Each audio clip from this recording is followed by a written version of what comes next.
개미에 관심이 많으신가 보죠? 그가 사교적인 어투로 물었다. 별로예요. 저희 아버님이 관심이 많으셨지요. 아버님은 대단한 개미 전문가이셨어요. 이 도판들은 20살 때 생일 선물로 아버님이 주신 거예요.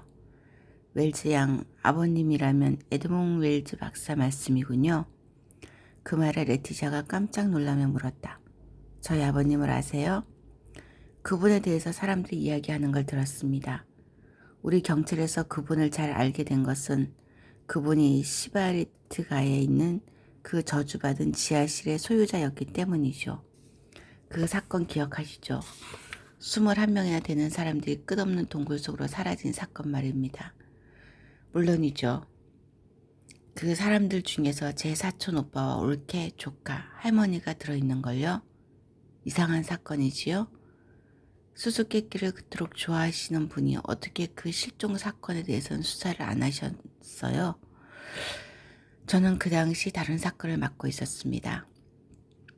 그 지하실 사건을 맡았던 것은 알랭비셴 경정이었죠. 근데 그 사람에게 운이 따르지 않았어요. 다른 사람들과 마찬가지로 그도 다시는 올라오지 못했습니다. 그건 그렇고 불가사의한 일을 좋아하는 웰즈 양도 마찬가지인 줄로 알고 있는데 그 말에 레티샤는 씁쓸한 미소를 지었다. 제가 좋아하는 건 불가사의를 없애는 거죠. 살타 형제와 카롤린 노가르의 살인범을 웰즈 양이 찾아낼 수 있을 것 같습니까? 어쨌든 해봐야죠. 저희 독자들에게 기쁨을 주는 일이니까요. 당신의 조사 작업이 어느 정도 진척되었는지 저한테 이야기해 주시지 않겠습니까? 레티샤는 고개를 저었다. 각자 자기 방식대로 찾아보는 게 좋겠어요. 그래야 서로에게 방해가 안 될 테니까 말이죠. 멜리에스는 껌 하나를 꺼내 입에 물었다. 그것을 씹고 있으니 언제나 그렇듯이 마음이 훨씬 편해지는 느낌이 들었다. 그가 다시 물었다. 저 검은 문 뒤에는 뭐가 있어요? 레티샤 웰즈는 그 난데없는 질문에 한순간 놀랐지만 대답하기 거북하다는 표정을 얼른 감추고 별거 아니라는 듯이 어깨를 들어올리며 말했다. 제 서재예요. 그러나 보여드리진 않을 거예요. 말 그대로 난장판이 돼 있거든요. 말을 끝내고 나서 레티샤는 담배 한 개피를 꺼내 기다란 관련 파이프에 끼운 다음 까마귀 모양으로 생긴 라이터로 불을 붙였다. 멜리에스는 자기가 몰두하고 있는 문제로 다시 돌아갔다. 당신은 당신이 좋아하신 것에 대해 비밀을 유지하고 싶은 모양입니다만 저는 제 수사가 어느 정도 진척되었는지 말씀드릴 생각입니다. 레티샤는 자갯빛 담배 연기를 한 모금 뿜어내고 말했다. 좋으실 대로 하세요. 요약하면 이렇습니다. 4명의 피해자는 모두 CCG에서 일했습니다. 사람들은 직업적인 경쟁의식 때문에 어떤 불순한 유혹에 이끌리고 있었습니다. 대기업에서는 적대 관계가 흔히 나타납니다. 사람들은 승진 문제나 봉급 문제 때문에 서로 시기하고 중상합니다. 그리고 과학자들 세계에도 이익이 급급한 사람들은 흔히 있습니다. 따라서 경쟁 관계에 있는 화학자의 소행일 거라는 가정이 자연스럽게 떠오르게 됩니다. 어떤 화학자가 동료들을 독살했을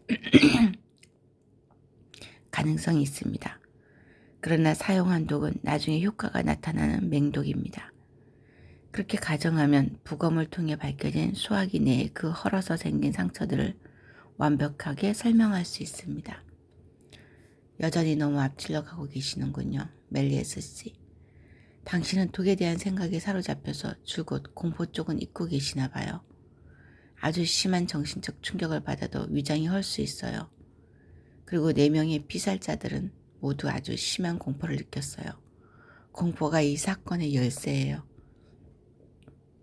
멜리에스 씨도 저도 그들의 얼굴에 새겨진 그 공포를 일으킨 게 무엇인지 아직 모르고 있어요. 멜리에스가 반박했다. 물론 나도 그 공포에 대해서 생각을 했습니다. 사람들에게 공포를 느끼게 할 수 있는 걸 모두 떠올려 봤는걸요. 레티샤는 다시 담배 연기를 한 모금 내뿜었다. 그럼 멜리에스 씨에게 두려움을 느끼게 하는 게 뭐예요? 멜리에스는 자기가 먼저 그 질문을 하려고 생각하고 있다가 거꾸로 질문을 받고 나자 완전히 허를 찔린 기분이 되었다. 그건 다른 어떤 것보다 무서워하는 뭔가가 있지 않아요? 그것을 털어놓고 말씀드릴 테니까 그 대신 당신도 당신이 가장 두려워하는 게 뭔지 진지하게 말씀해 주셔야 됩니다. 레티샤는 그를 똑바로 쳐다보며 말했다. 좋아요. 멜리에스는 조금 머뭇거리다가 더듬거리며 말했다. 저는 늑대를 무서워합니다. 늑대요? 레티샤는 웃음을 터뜨리며 늑대라는 말을 되뇌었다. 레티샤는 몸을 일으켜 그에게 꿀술 한 잔을 더 갖다 주었다. 저는 진실을 말했습니다. 이제 당신 차례입니다. 레티샤는 다시 일어나 창문을 통해 밖을 내다보았다. 먼 곳에 그녀의 관심을 끄는 무엇인가가 있는 모양이었다. 저는 말이에요. 저는 당신을 무서워해요. 농담 그만하시고 진지하게 말씀하시기로 약속하셨잖아요. 레티샤는 몸을 돌려 다시 담배 연기의 소용돌이를 일으켰다. 턱격 빛깔의 담배 연기 사이로 그녀의 연보랏빛 눈동자가 별처럼 빛나고 있었다. 정말이에요. 전 당신을 두려워해요. 당신 너머에 있는 전 인류를 두려워해요. 남자, 여자, 노인, 아기 등 모든 사람들을 두려워해요. 우리는 어디에서나 야만인들처럼 행동하고 있어요. 저는 우리 인간의 육체가 흉측하다고 생각해요. 우리 가운데 누구도 오징어나 모기의 아름다움을 못 따라간다고 생각해요. 정말입니까? 레티샤의 태도에 어떤 변화가 일어났다. 그토록 잘 통제되던 그녀의 눈길은 유약함을 가장하고 있는 듯했다. 그녀의 두 눈에 광기가 어려 있었다. 어떤 유령이 그녀의 심성을 사로잡고 있었다. 레티샤는 기꺼이 그 광기의 힘에 자기를 내맡기고 있었다. 아무것도 꺼리낄 게 없었다. 레티샤는 자기가 이제 겨우 알게 된 한 경찰관과 이야기를 하고 있다는 사실도 잊고 있었다. 저는 우리 인간들이 너무 오만하고 천재하고 거드름을 피우며 스스로가 인간이라는 사실에 너무 자랑스러워하고 있다고 생각해요.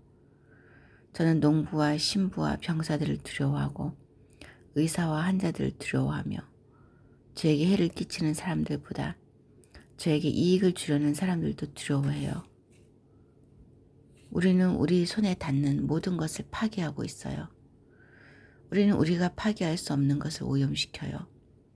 우리의 기막힌 오염 능력을 당해낼 수 있는 것은 아무것도 없어요. 화성인들이 우리 지구에 오지 않는 것은 지구인들이 두렵기 때문일 거라고 저는 확신해요. 화성인들은 겁을 먹고 있어요. 그들은 우리를 둘러싸고 있는 동물들과 우리 자신에게 행하는 것과 똑같이 그들을 대할까 봐 두려워하는 거예요. 저는 제가 하나의 인간이란 사실이 사랑스럽지 않아요. 저는 두려워요. 저는 저를 닮은 사람들이 너무 무서워요. 정말 그렇게 생각하세요?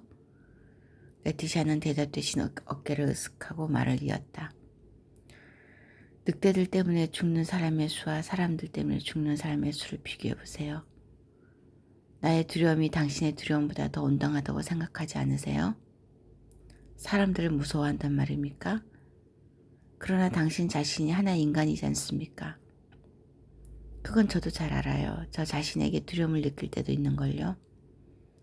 멜리에스는 놀란 눈으로 갑자기 중어의 빛이 서린 그녀의 얼굴을 바라보았다.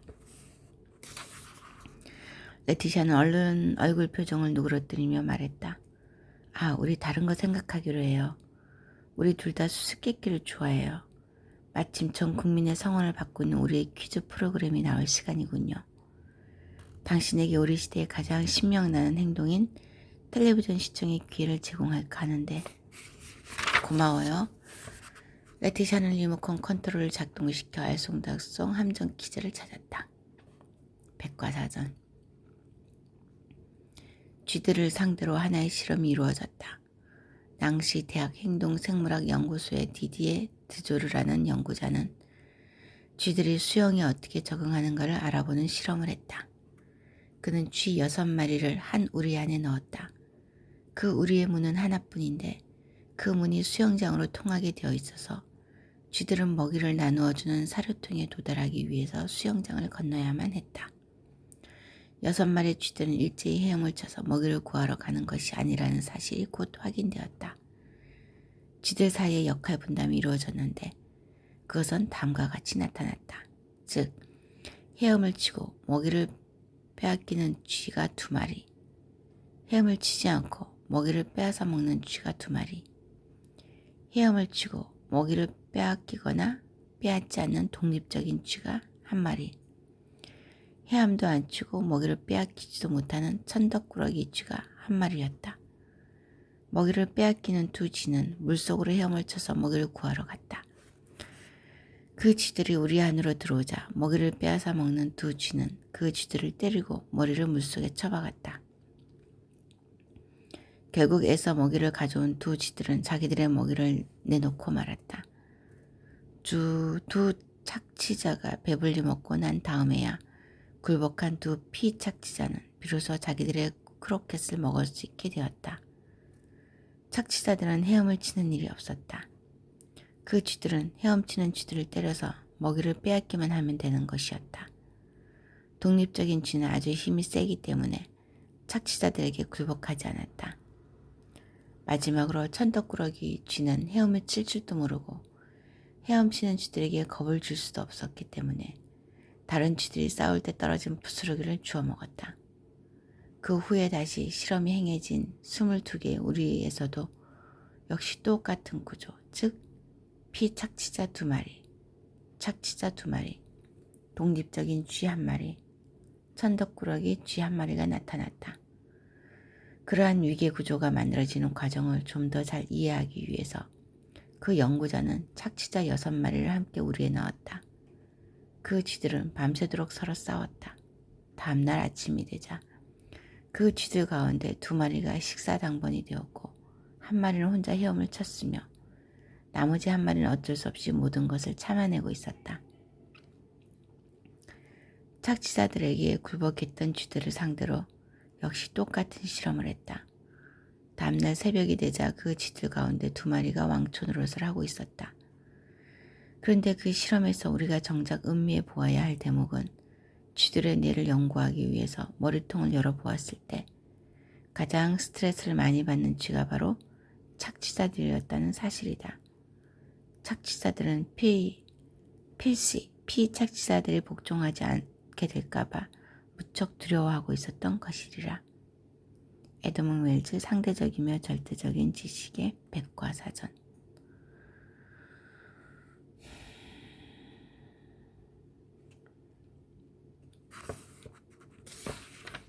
그러게 착취자들은 피착취자들이 복종하지 않게 될까봐 무척 두려워하고 있었다. 자, 젖지 않은 방. 물이 그들의 등을 핥는다. 1036835와 그의 동료들은 미친 듯이 천장을 파고 들어간다. 그들의 몸뚱이가 온통 급류에 뒤덮일 즈음 기적 같은 일이 일어났다. 그들이 마침내 젖지 않은 방에 다다른 것이다. 살았다. 그들은 재빨리 자기들이 들어온 구멍을 막는다. 모래로 된 벽이 버틸 수 있을 것인가? 그랬다. 급류는 그 벽을 빙 돌아서 더 부서지기 쉬운 통로들 쪽으로 쏟아져 들어갔다. 그 작은 방에서 서로 바짝 몸을 붙인 채 웅크리고 있는 그 개미들은 기분이 한결 나아짐을 느낀다.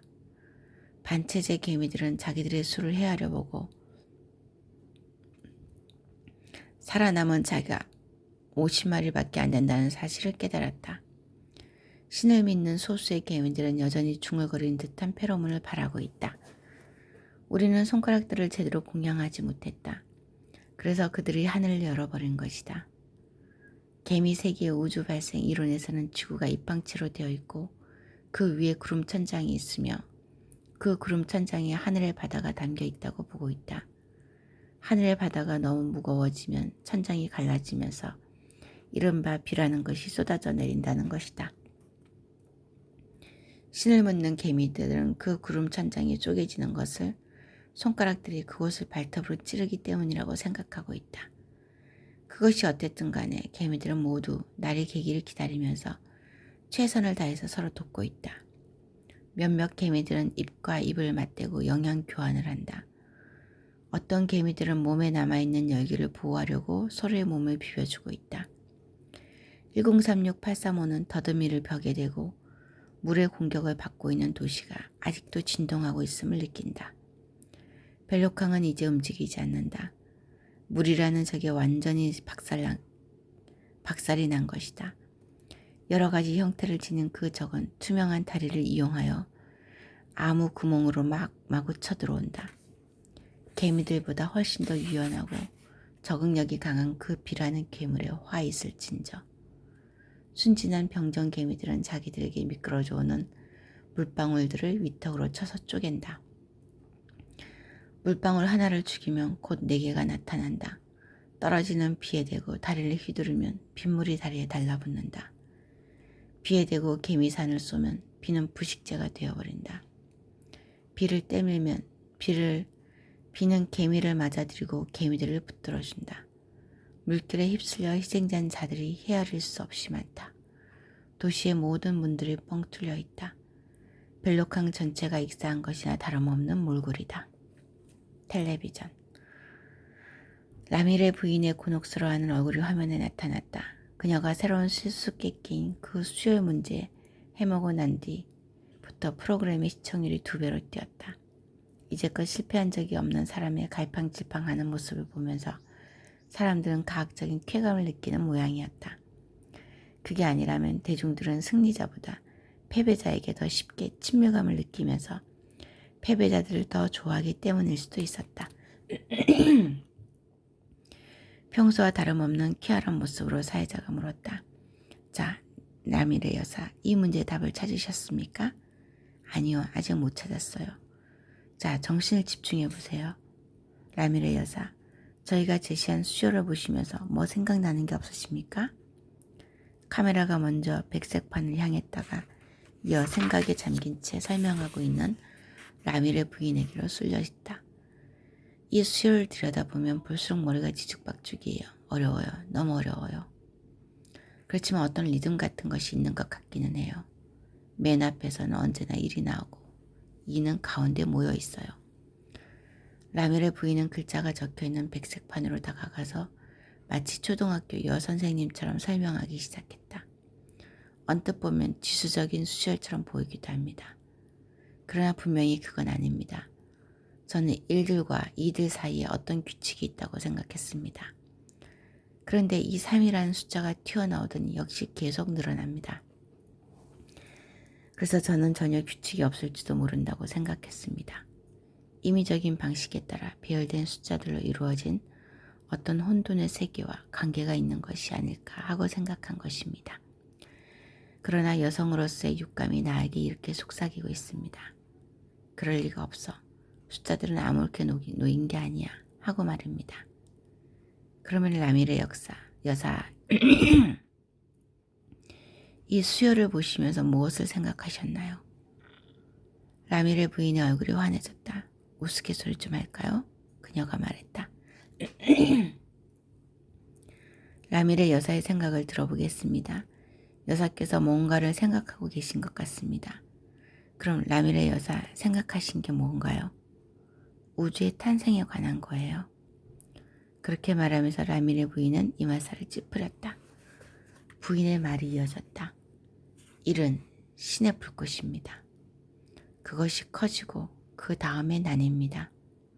저에게 우주를 지배하는 수학 방정식을 수수께끼로 내놓다니 그게 어디 가당하긴 한 일입니까?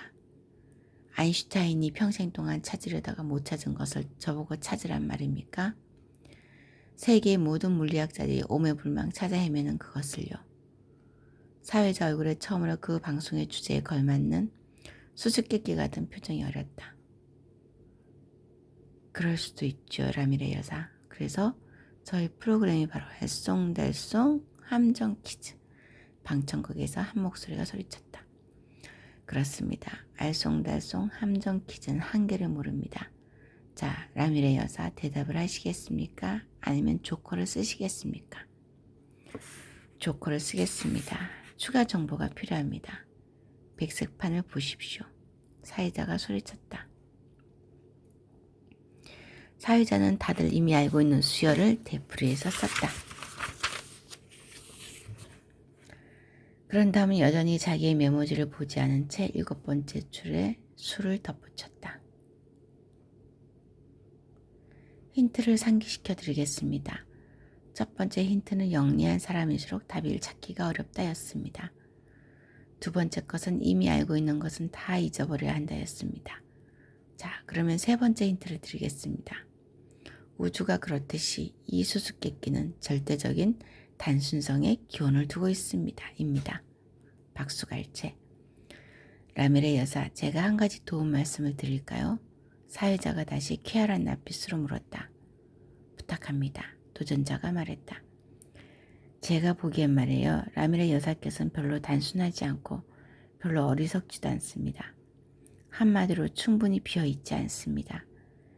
여사의 지능이 걸림돌이 되고 있습니다. 여사의 세포 속으로 후퇴해서 여사의 내부에 아직 남아있는 순진한 소녀를 다시 만나십시오.